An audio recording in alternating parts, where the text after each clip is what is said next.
శ్రీమాత్రే నమ. జయ గురు దత్తాత్రేయ నమ.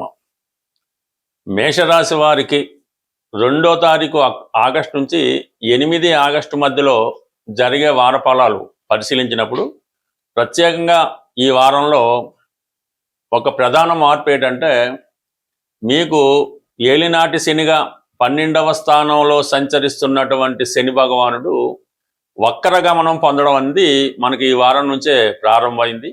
ఈ కారణం వల్ల ఏంటంటే, గతంలో మీరు ఏదైనా ఉద్యోగపరంగా కానీ, ఏదైనా ఒక పరిశ్రమ స్థాపించాలనే ఆలోచన కానీ, లేదంటే ఏదైనా ఒక కొత్త గృహ నిర్మాణ ప్రయత్నం కానీ చేపట్టి ఏదో కారణాల వల్ల అవి మధ్యలో ఆగిపోయి ఉంటే తిరిగి మళ్ళా పునఃప్రారంభం అవడం జరుగుతుంది. అంటే ఒక విధంగా చెప్పాలంటే, గతంలో ఆగిపోయినటువంటి పనులు తిరిగి ప్రారంభం అవుతుంది. గతంలో ఆగిపోయినటువంటి ఉద్యోగంలో ప్రమోషన్ కానీ, అభివృద్ధి కానీ, కొత్త ఉద్యోగ ప్రయత్నాలు కానీ ఈ సమయంలో మీకు అనుకూలంగా రావడం జరుగుతుంది. కొద్దిగా గట్టి ప్రయత్నం చేస్తే కంప్లీట్గా మీకు వృత్తిలో అభివృద్ధి వస్తుంది, ఆదాయం పెరుగుతుంది, అలాగే మీకు చాలా వృత్తిలో సాటిస్ఫాక్షన్ ఉంటుంది. అయితే గతంలో కన్నా మీరు ఎక్కువ హార్డ్ వర్క్ చేయవలసి ఉంటుంది. ఇక ప్రధాన మార్పు ఏంటంటే, మనకి శుక్రుడు ధనస్థానాధిపతిగా ఈ వారం నుంచే మీకు 6వ స్థానం అయినటువంటి తన నీచ స్థానంలోకి వెళ్ళడం జరిగింది. సో ఇది కొంతవరకు మీకు ఆర్థిక పరంగా మీకు కొన్నటువంటి కొన్ని ఇబ్బందులు, ఫైనాన్షియల్ టైట్ ఇవన్నీ కూడా రిలీజ్ అయ్యి మనీ ఫ్లో అయితే బాగుంటుంది. అయితే కుటుంబ సభ్యులతో విరోధాలు ఏర్పడే అవకాశం ఉంది. పర్టికులర్గా కుటుంబంలో ఉన్నటువంటి స్త్రీలతో విరోధాలు ఏర్పడడం వల్ల కొంత ఇబ్బంది కలిగే అవకాశం ఉంది. ప్రధానంగా మీరు వ్యక్తిగతంగా స్త్రీ అయి ఉంటే మీ యొక్క వ్యక్తిగత ఆరోగ్యం కొంతవరకు ఇబ్బంది కలగడం, అలాగే మీ యొక్క దగ్గర బంధువులతో అంటే అత్తగారు బంధువులతో, ఈవెన్ భర్త గారితో కూడా కొన్ని విభేదాలు, అభిప్రాయ భేదాలు రావడం జరుగుతుంది. ఏదో విధంగా అసహనానికి, కోపానికి గురవడం కూడా ఈ సమయంలో స్త్రీల విషయంలో కనబడుతుంటుంది. అదే మగవాళ్ళకైతే స్త్రీలతో విరోధం, భార్యకి అనారోగ్య కారణం వల్ల కొంతవరకు నిత్య వ్యవహారాలకి ఆటంకాలు కలగడం, ఈ కుటుంబ విషయాల్లో కొద్దిగా గ్యాప్ ఏర్పడడం ఇవన్నీ కూడా కలిగే అవకాశం ఉంది. అంటే ఒక విధంగా శుక్రుడు మీకు ధనాధిపతిగా, సప్తమాధిపతిగా 6వ స్థానంలో ఉండడం వల్ల అంటే భార్యకి అనారోగ్యం కలుగుతుంది, అలాగే కుటుంబంలో స్త్రీలతో విరోధం కలుగుతుంది. వ్యక్తిగతంగా మీకు ఫైనాన్స్ పరంగా రుణ ప్రయత్నాలు లాంటివి ఏమైనా చేస్తుంటే మీకన్నా తక్కువ స్థాయి వారి వద్ద చేసే రుణ ప్రయత్నాలు కొంతవరకు ఫలిస్తాయి, కానీ దానివల్ల కొంత ఇబ్బంది, తర్వాత నష్టం కలిగే అవకాశం ఉంది. కాబట్టి సాధ్యమైనంత వరకు మీరు ఈ శుక్రుడు నీచ స్థితిలో ఉన్నప్పుడు ఎట్టి పరిస్థితుల్లో కూడా ముఖ్యంగా కుటుంబ సభ్యుల దగ్గర ఎట్టి పరిస్థితుల్లో కూడా మీరు ధనం అప్పుగా తీసుకోవడం అన్నది అంత క్షేమకరం కాదు. దానివల్ల కొన్ని కుటుంబ విరోధాలు కూడా వచ్చే అవకాశం ఉన్నది.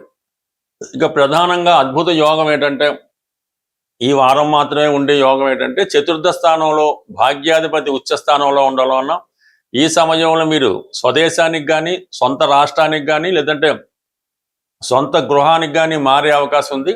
ఈ సమయంలో పెద్దల ద్వారా మీకు ఒక స్థిరాస్తి వచ్చే అవకాశం ఉంది, లేదంటే ఒక స్థిరాస్తి మీరు కొనుక్కోవడం ద్వారా ఇల్లు మారడం కానీ, కొత్త గృహప్రవేశం చేయడం కానీ జరిగే అవకాశం ఉంది. మొత్తం మీద మీకు అనుకూలంగా స్థానచలనం జరిగే అవకాశం ఉంది. దాంతోపాటుగా పంచమాధిపతిగా ఉన్నటువంటి రవి కేంద్ర స్థానం అవటం వల్ల, గురువుతో కలిసి ఉండడం వల్ల ఒక అద్భుతమైనటువంటి ధనయోగం ఈ వారం మీకు ఏర్పడడం జరిగింది. అది మీ పిల్లల విషయంలో కూడా, మీ సంతానం ఏదైతే ఉన్నత విద్యకు ప్రయత్నం చేస్తున్నారో, విదేశంలో విద్య కొరకు ప్రయత్నం చేస్తున్నారో వారికి బ్రహ్మాండమైనటువంటి అవకాశాలు వస్తాయి. అలాగే సంతానం కొరకు ఎదురు చూసే దంపతులకి ఈ వారంలో ఒక విధమైనటువంటి శుభవార్త లాంటిది కలిగే అవకాశం ఉన్నది. అంటే ఓవరాల్గా ఇది అనుకూలమైన స్థితి. కానీ వాక్స్థానంలో ఉన్నటువంటి కుజుడు మీరు మీ బంధువులతో కానీ, స్నేహితులతో కానీ కొద్ది కఠినంగా వ్యవహరించడం వల్ల, కఠినంగా మాట్లాడడం వల్ల, కుటుంబ పరిస్థితులు చక్కబెట్టాలనే ప్రయత్నంలో కుటుంబ సభ్యుల మీద కొంత కఠినంగా వ్యవహరించడం వల్ల కొంత విరోధాలు ఏర్పడే అవకాశం ఉంది. తాత్కాలికంగా బంధు విరోధాలు, అలాగే స్నేహితుల మధ్య విభేదాలు కలిగే అవకాశం ఉంది. ఫైనాన్స్ విషయంలో ఎంత ధనం వచ్చినప్పుడు కూడా ఏదో విధంగా అది కుటుంబ అవసరాలకు సరిపోక అదనంగా రుణం తేవలసి ఉంటుంది. బట్ ఏదైనప్పుడు కూడా ఈ రాశి వారికి ఈ వారం అంతా కూడా అటు గురువు, రవి అనుకూలంగా ఉండడం, ఇంచుమించుగా కొంతకాలంగా ఇబ్బంది పెడుతున్నటువంటి శని భగవానుడు మీకు ఈ వక్రగమనం వల్ల కొంత లాభస్థాన ఫలితాలు కూడా ఇవ్వడం వల్ల గతంలో పోగొట్టుకున్నవి తిరిగి రావడానికి అవకాశం ఉంటుంది కాబట్టి, బట్ ఏదైనా శని ఏదో లాభస్థాన ఫలితాలు ఇచ్చినంత మాత్రాన్ని మీకు ఫలితం అయితే అందదు. ఏదైనా గట్టి ప్రయత్నం చేస్తేనే మీరు గతంలో పోగొట్టుకున్నది తిరిగి సంపాదించే అవకాశం ఉంటుంది. గురు పౌర్ణమి సందర్భంగా మన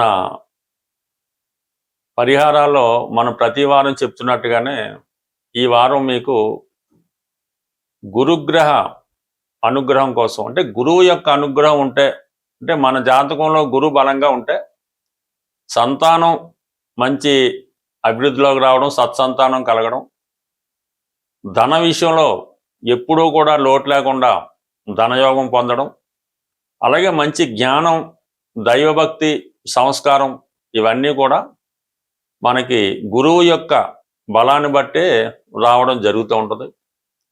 మనం జాతకంలో ఉన్నటువంటి గురువు యొక్క బలాన్ని పెంచుకోవాలంటే, ఈవెన్ స్త్రీలు పెళ్ళవ్వాలన్నా కూడా గురు బలం తప్పనిసరి. కాబట్టి గురువు యొక్క యంత్రం, అంటే మా గురువు గారు అయినటువంటి ఈ గురు యంత్రాన్ని అప్పుడు గురు పూజ సందర్భంగా సుమారు ఒక 25 సంవత్సరాల క్రితం మాకు ఇవ్వడం జరిగింది. ఆ గురు యంత్రాన్ని ఇప్పుడు మీకు ఈ గురు పూజ సందర్భంగా మీకు ఇవ్వడం జరుగుతుంది.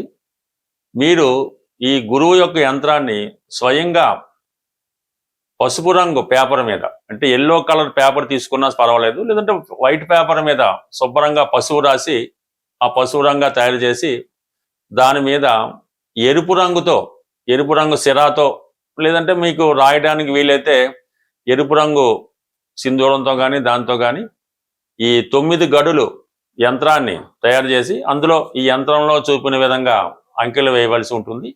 అది మీరు స్వయంగా వేయవలసి ఉంటుంది.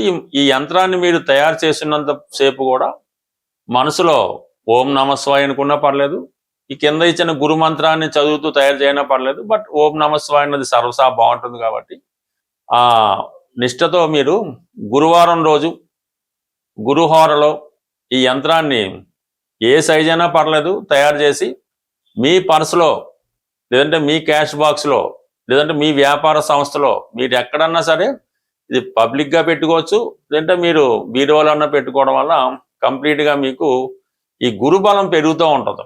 ఈ గురుబలం పెరగడం వల్ల ఆటోమేటిక్గా మీకు ఈ స్త్రీలకు సౌభాగ్యయోగం కానీ, సంతాన యోగం కానీ, మగవాళ్ళకి ధనయోగం కానీ, ముందు మంచి జ్ఞానం ఇవన్నీ కూడా లభించడం జరుగుతూ ఉంటుంది.